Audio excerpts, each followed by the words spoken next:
For WCCO 4 News. She cut a deal in court, but some say a former federal fugitive committed a string of felonies while hiding out here in Minnesota. Esme Murphy shows us what she dug up. Esme?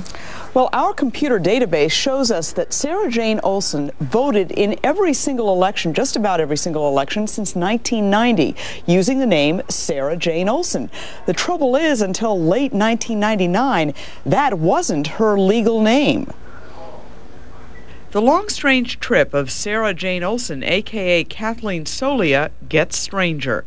For years, while she lived in St. Paul's fashionable Highland Park neighborhood, she voted at this elementary school as Sarah Jane Olson, a name she didn't legally change until after her arrest on charges of trying to murder 2 L.A. cops. Citizens upset about Olson's voting have been calling the Minnesota Secretary of State's office demanding action.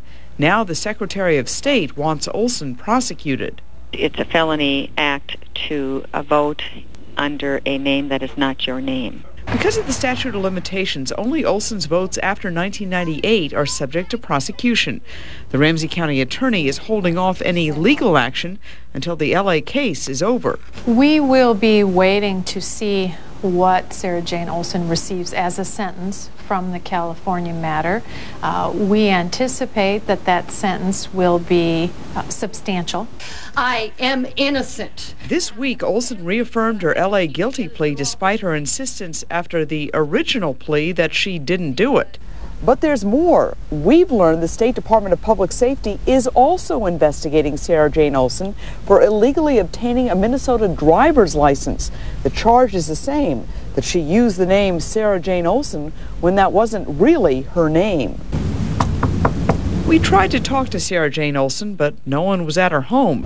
At a nearby shopping center, everyone we talked with said prosecute her for voter fraud. I think they should go after her for voting under an assumed name for all those years.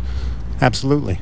The Ramsey County attorney tells us even though voter fraud is a felony, it is not likely that Sarah Jane Olson would face any prison time if convicted under Minnesota sentencing guidelines. Live at the Computer Center, I'm Esme Murphy.